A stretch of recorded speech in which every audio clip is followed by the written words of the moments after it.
Chapter 1. What Hell is Like.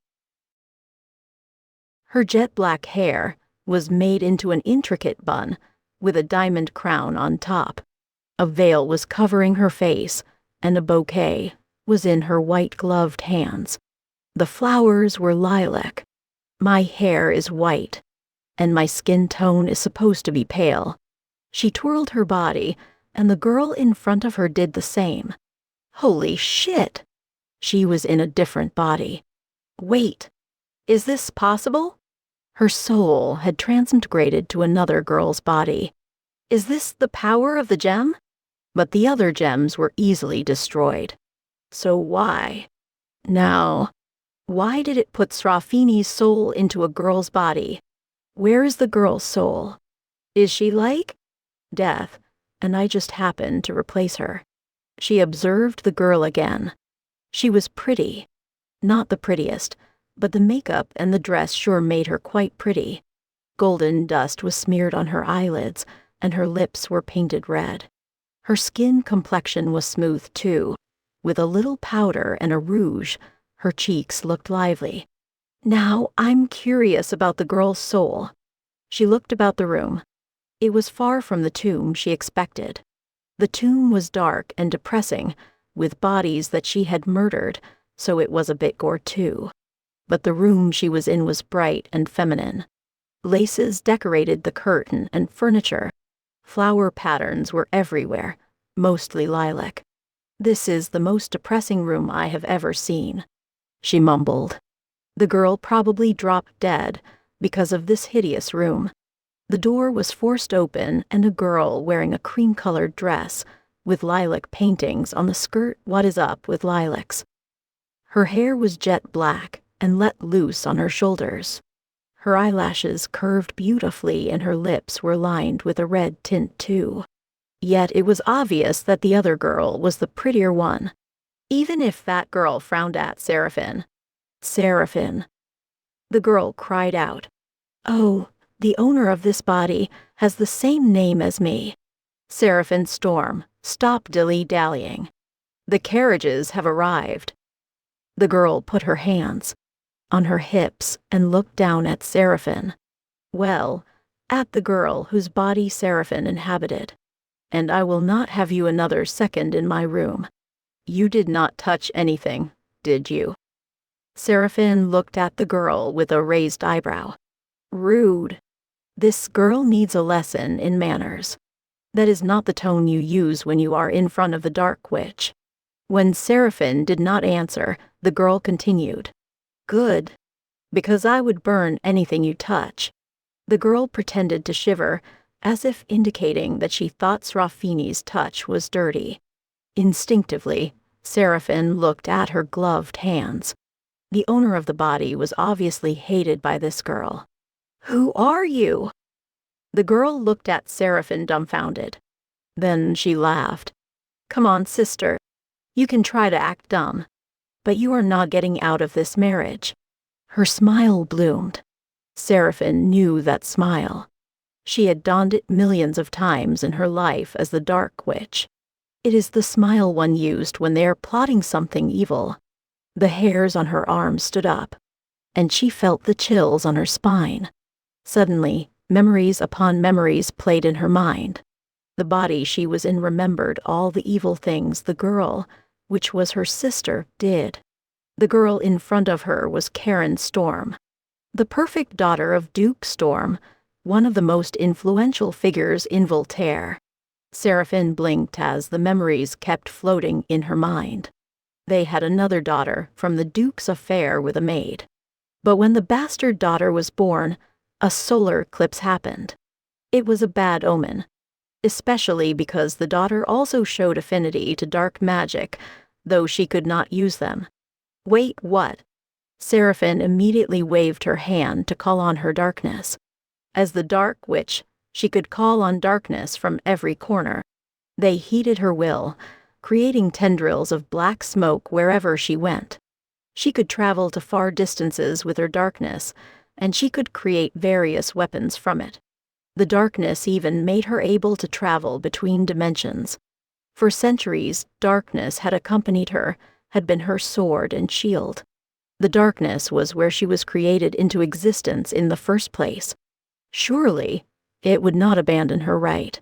Yet, as she tried to call on the darkness, no shadows came to her. The shadows underneath her did not even budge. She could feel them. Underneath her, in the corners of the room, even underneath the plant pot. But they would not heed her call. As if there was a huge concrete wall blocking their connection. She stared at her hand with confusion. Seraphine tried to concentrate more on the connection. She knew there was a connection, but it was not as strong as she used to have as the Dark Witch. She waved her hand a couple more times, and each time, she put more focus on the connection. She knew she was close. The body did have an affinity to dark magic, but it was never practiced. Just a little more concentration and she could. Her hand was grabbed with force by the sister, Karen. Karen's eyes were furious. "What do you think you're doing?" she asked. "Calling on my darkness." Karen's eyes went wide. "How dare you call on that disgusting thing?" Karen raised her hand and was about to slap Seraphine, but stopped midair. If only you're not about to be married off, I would have beaten the hell out of you. Just like usual." Then Karen pulled Seraphine to the door. She almost fell due to the long dress and ridiculous heel shoes. Usual. Memories ran inside her mind again. The owner of the body was never treated well. With the bad omen on her birth and her affinity to dark magic, she spent most of her time, if not her lifetime, locked in the cellar. Sometimes they would forget to feed her, and they turned a blind eye when she was sick. She was pretty much abused by her whole family. When those memories emerged, the body tremored. It was an awful experience for the poor girl. Not only that, the family sometimes hurt her for the smallest mistakes, especially Karen. Her own sister loved to cause her physical pain, and the body trembled in fear at the memories. Somehow, thinking of the things the body owner had to endure, Seraphine felt mad. She was angry at the family. Most of all, she was angry at the girl herself. She is such a weakling. She should have fought her way out and ran away when she had the chance. I'll practice her dark magic, so I wouldn't be stuck in this useless body now. Mentally, Seraphine slapped herself. While being dragged by Karen, she managed to look down. It was little, but she caught the small movement made by her own shadow. At least that is a start. I have to practice more. Karen kept dragging her outside the room and into the hallway. "Behave yourself, Seraphine Storm," she warned. "Just be your usual quiet self and replace me in marrying Prince Rowan." "Hold on." Seraphine pulled her hand with force. That stopped Karen. "Replace you?" Seraphine asked. Karen sighed out loud. "Goddess, you are so dim. We've talked about this. You are replacing me to marry Prince Rowan. Don't frown, sister. It made you look way uglier than your personality." Her evil sister stared at her in shock. Obviously, Karen did not expect Seraphine would retaliate. The old Seraphine would just nod along by being called dim. But this new Seraphine would not. Karen stepped closer to Seraphine. Her face was just an inch away. Her eyebrows furrowed and her nose flared. Fires lit up in her eyes as she spat the words. "You do not want to cross me, Seraphine." "Why not?" "I have the whole high society in the palm of my hands, and..." She smirked. "I have father's favor." Somehow, Seraphine felt something was crushing her chest. She did not understand why that happened when Karen mentioned their father. Could it be that the old Seraphine wished for her father's favor?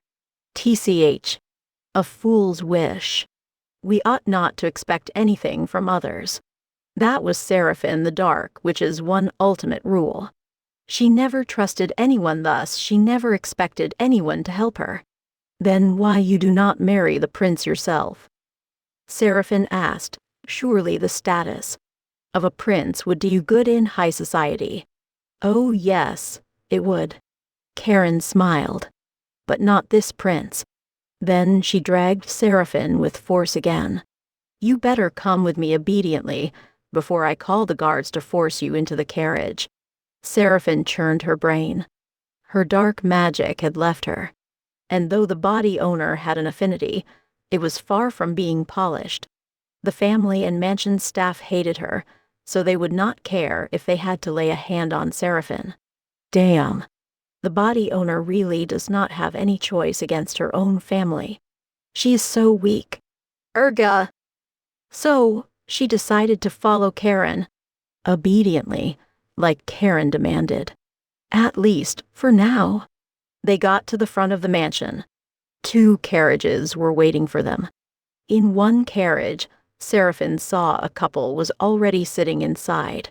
From the body owner's memories, she could tell they were the Duke and Duchess. Come on, you stupid girl, roared the Duke. You're making us all wait.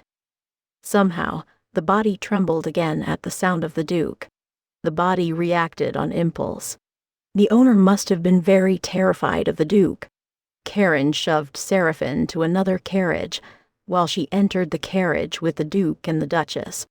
In a short moment, both carriages took off.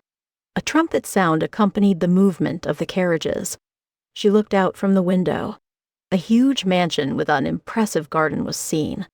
It was a very beautiful place. But for this body, the place had only brought pain and bad memories. Seraphine shook her head. It was not the time she should pity the body owner. She needed to think of a way out of the situation. Also, she needed to figure out where was the last gem. That sneaky gem. I will find you again and destroy you properly. That was how Seraphine finally rode the carriage to her wedding, to a prince that thought he would be marrying her sister. The worst part, she was not the original Seraphine Storm. Nevertheless, she had to endure this debauchery. Is this what hell is like?